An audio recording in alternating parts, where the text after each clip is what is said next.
ഇന്നത്തെ morning video ഇടാൻ ഒന്നും പറ്റിയില്ല കേട്ടോ. കാരണം വേറൊന്നുമല്ല, നമ്മളൊരു കൊച്ചു ടൂറിലായിരുന്നു. വേറൊന്നുമല്ല, നമ്മുടെ സ്വന്തം പാലക്കാടേക്ക്. പാലക്കാട് തല ഉയർത്തി പിടിച്ചു നിൽക്കുന്ന ഈ ഒരു കോട്ട കണ്ടാൽ ആർക്കാണ് മനസ്സിലാവാത്തത് അല്ലേ? ഇത് നമ്മുടെ ടിപ്പു സുൽത്താൻ്റെ സ്വന്തം കോട്ടയാണ്.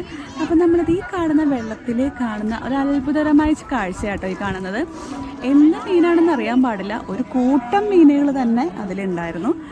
ഞാൻ ഈ വോയിസ് ഇടുന്നതും റെക്കോർഡ് ചെയ്യുന്നതും എഡിറ്റ് ചെയ്യുന്നതൊക്കെ ഇവിടെ വെച്ചിട്ടാണ് കേട്ടോ. അപ്പോൾ അതിൻ്റേതായ കുറച്ച് ശബ്ദങ്ങളൊക്കെ കേൾക്കാം. അപ്പോൾ ഞാനിതിൽ സ്പെഷ്യലായിട്ട് കണ്ടത് വേറെ ഒന്നുമല്ല, ഒരുപാട് ആമകൾ, നിറയെ ആമകളെന്ന് പറഞ്ഞാൽ നിറയെ ആമകൾ. അത് നമ്മളൊക്കെ സാധാരണ കാണുന്ന ആമകളെ പോലെയല്ല, നല്ല വലിപ്പത്തിലുള്ള ആമകൾ. പിന്നെ ഇവിടുത്തെ ആമകൾക്കൊരു പ്രത്യേകത കണ്ടത് എന്താണെന്നറിയാമോ? നല്ല കുളിച്ച് കുട്ടപ്പനായിട്ട് നിൽക്കുന്ന, സുന്ദരനായിട്ട് നിൽക്കുന്ന ആമകളാണ്. ഒട്ടും തന്നെ അഴുക്കൊന്നുമില്ലാതെ നല്ല വൃത്തിയുള്ള ആമകളായിട്ട് എനിക്ക് തോന്നി.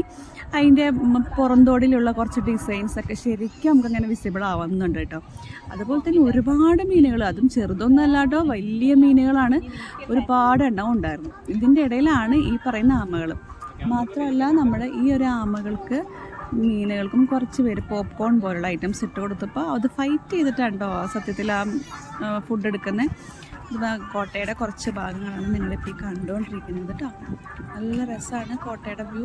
കോട്ടയുടെ അവിടെ നിന്നിട്ട് നമുക്കിതൊക്കെ കാണാമെന്ന് പറയുന്നത് ഒരു അത്ഭുതമാണ് അല്ലേ? സ്മാരകം അതല്ലേ, നമ്മൾ എത്രയോ വർഷങ്ങൾക്ക് മുന്നേ നമ്മുടെ നാട്ടിലുണ്ടായിരുന്ന സംഭവം ഇപ്പോൾ നമുക്കത് കാണാൻ സാധിക്കുക എന്ന് പറയുന്നത് വലിയൊരു അത്ഭുതമാണ്. അപ്പോൾ എനിക്ക് ഈ വക കാഴ്ചകൾ കാണാനും ഹിസ്റ്ററിയെ പറ്റി അറിയാനൊക്കെ വളരെ ഇഷ്ടമാണ് കേട്ടോ.